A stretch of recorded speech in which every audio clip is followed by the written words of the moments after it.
in the league for a long time. But the success that Billy's had here and the level that he's taken to this program, what does a rivalry do for Kentucky to have a legitimate rival in the league? Well, you know what? What Billy's done here is nothing short of amazing. And you don't mind me breaking our confidence. When we had a run at Memphis with Chris Douglas and D. Rose and Joey and the boys, I was calling him every 2 weeks to say, tell me how you kept them up. Tell me how you inspired. And it was unbelievable. And then my job when he was in the finals was to take his father to Dunkin' Donuts in the morning. But he's done, to win national titles, to do it for 2 years back-to-back, to do what he's done is incredible. And it's great for our league. What does a rivalry mean to you, Billy? Well, I think that Kentucky, when you look at the tradition and what they've meant to the SEC, it's been remarkable. And they are really the measuring stick, I think, for this league. And when you look at, they've got more conference titles than all the schools combined. To have John in the league now and Kentucky as a power, I think it's raised, really, everybody in the league. Basketball program when you have a program like Kentucky, and he's obviously done a terrific job here only in his second year. And I tell you what, when you lose what he lost, because I went through that, we lost guys in the lottery and he lost 5 of them, and for him to do the job he's done with this team has been remarkable. So I think Kentucky in the league, when they're really, really good, it really raises the bar, I think, in the SEC. You look at you mentioned the guys that John lost. You look at the two rosters, and there's a real contrast. You have a lot of experience on your roster. His is turned over. What effect does it have during a long conference grind to have a lot of guys, you're starting 3 seniors who've been through it? Well, I think, veteran guys are always good because they've been in those situations, but I think the game has changed so much. I mean, you look at, John's team last year. They had all those freshmen, and they did it from start to finish. So I think the days are over where freshmen, quote-unquote, need to wait their turn. They're capable of coming in and starting and making big impacts, and I think John's kids over the years, whether it be Memphis and Kentucky, have been able to do that. Well, what's the difference, John, in taking a really young team out through a conference and taking more experience? Well, it all depends on if they're talented. Billy's got a team of talented, experienced players, and he's doing a great job with them. They're leading our league. It all depends on who the freshmen are. Do they want the challenge? Do they understand that winning is really important? There are times you have young kids that think, I just scored a basket, now I can go back and relax. Well, you can't win that way. We've got a group of freshmen this year that are doing great things, but we're asking so much of them. We're really asking a lot of our returning vets. They're doing more than they've ever done in their careers, and we want more. These freshmen are our leading scorers. We want more. You can do more.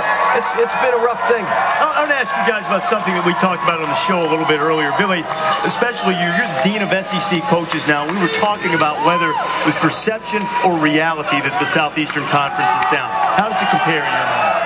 I've been in the league for a long time. I think the league's very, very good. I mean, I think if you look at what the league has done outside the conference, I mean, Tennessee's had some terrific wins. Kentucky's had some terrific wins. We've won some games outside the conference. I think you look at the way Alabama's playing right now.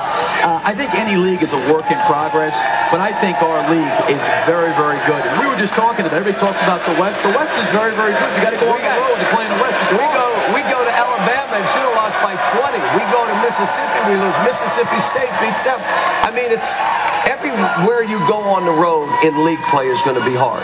And sometimes, again, it's hyped up. One league's hyped up over another league, but this league is a good league. All right, who's the best team you played, in the league or out of the league? Who's the best team you played?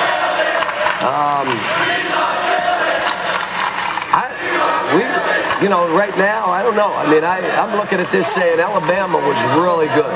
Of all the teams we played, Alabama was really good. But we're going to get Florida's best. Every game we play, someone's coming out. It's crazy. And Billy, it's the same for you. But we've had a good schedule. We beat a bunch of ranked teams. But we're in our league. We're struggling more now than we did outside. And our non-league schedule was supposed to be one of the best in the country. Who do you think, Billy? Well, we had a chance to play Ohio State the second game of the year, and I thought that they were terrific. And I think Thad's team has got a very interesting dynamic. They can play really big with Lauderdale and Sullinger. And then when they move Lighty to the power forward spot, it creates all sorts of different problems. And I think maybe the most underrated guy on their team that probably doesn't get the level of exposure as Lighty or Buford or Sullinger is Kraft. He has come in and has done a phenomenal job. Now, I haven't studied all the teams across the country, but they are an outstanding team. We obviously played them very, very early in the year. Shoots it like a young Billy Donovan, too. He shoots a lot better than me. If he played like me, maybe we'd have a chance to win. Both of these guys have had extraordinary success. Guys, thanks for coming out and being with us. Billy Donovan and John Calipari here on the first Saturday of February, where both of them in their careers have had teams ranked #1 in the nation. As these guys are spending a little time with us this morning, you see what happened. #1 team on February in the last 5 seasons. Memphis under Cal made it to the championship game. Florida won the national championship in 2007. That is the situation at Ohio State. Team that Florida played early is in right now, sitting undefeated, #1 in the country, as they have challenges coming up, most notably on Sunday against Tubby Smith, the former Kentucky coach in Minnesota. Comes your way at 2 o'clock Eastern time on ESPN HD, and it's just one of many things lying in front of the Buckeyes, Jay. Yeah, Ohio State, Reese, has got a very difficult schedule coming up.